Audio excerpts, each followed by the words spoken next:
Ayan, try na natin. This is it, Judgment Day.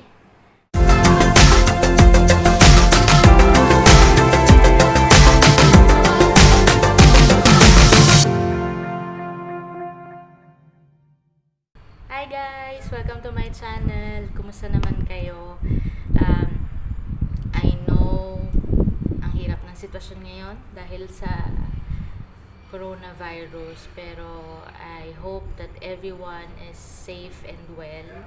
Dito naman sa Qatar, wala namang lockdown, walang quarantine, pero restricted din yung mga paglabas. Let's say sa sasakyan, at least 2 tao lang ang pwede, except kung for family use. Pero yun nga, sarado din yung ibang establishments, mga malls, sarado. Ang mga bukas lang, bangko, pharmacies and such. Dahil nga work from home ako, kakatapos ko lang mag-send ng mga email, mag-reach out sa mga clients. So, nag-YouTube lang kami ng kapatid ko and nakanood kami ng parang SANS rival tutorial and nainggit kami. So, try namin. May mga ingredients naman kami. Well, madali lang naman yung konti lang naman yung mga ingredients na gagamitin. So, ayun. Itatry namin. This will be my first time na mag-bake. So, I hope maging okay. Tinatapos ko lang yung coffee ko. Tapos, magsa-start na rin kaming gawin yung SANS rival para sa merienda. And, fingers crossed na sana hindi palpak. Kasi, syempre, baking. Very technical ang baking. So, I hope maging okay ang kalalabasan. So, tara! Ayan, una natin gagawin yung para sa merengue kasi yun yung isasalang natin sa oven for, let's say, 30 minutes. So, it will take time kasi syempre mga ilang layers din yung gagawin. Let's say, 5 or 6 layers yung gagawin. So, maraming salang sa oven kaya yun yung uunahin natin gagawin. Madali lang naman yung mga ingredients. Basically, meron kayo niyan for sure sa bahay. Well, yung for the nuts, mas recommended kung cashew, kasoy. Well, kung wala naman, kung gusto nyo, pwede yung regular peanut. For the merengue ingredients, we have egg whites. Yun yung gagamitin natin. 6 na egg whites. Hiniwalay yung egg sa white. Huh? Yung egg yolk sa white. So, yung yolk, gagamitin naman natin yun mamaya para sa buttercream na frosting. Sinet aside lang muna natin.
Parchment paper, dahil nga ngayon lang namin napag-desisyonan ng kapatid ko gumawa ng SANS rival.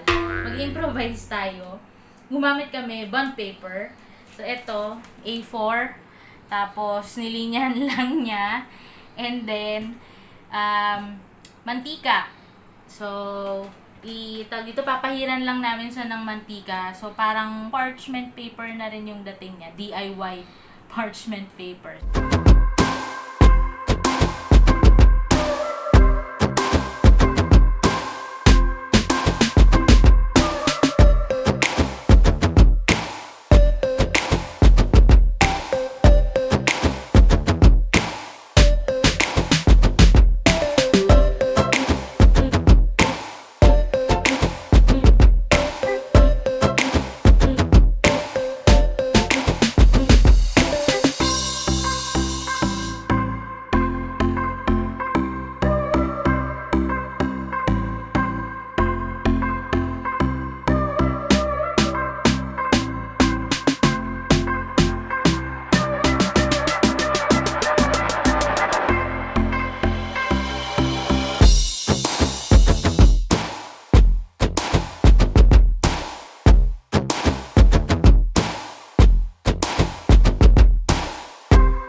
Pinaliguan na lang namin ng kasoy kasi sumobra sa dami. So, kaysa masayang, nilagay na lang din namin lahat. So, yan.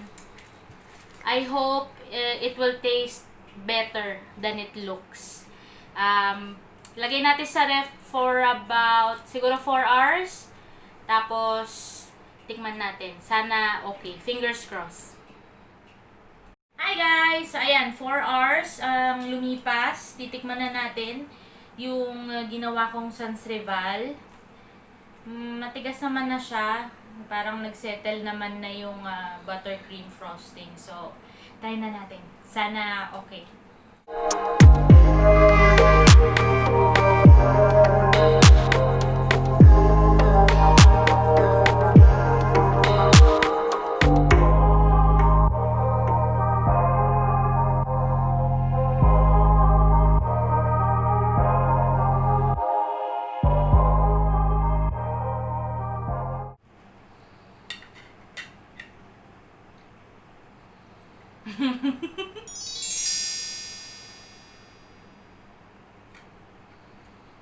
Hindi siya nagbubuhat ako ng bangko, pero for a first time baker, para sa akin, masarap.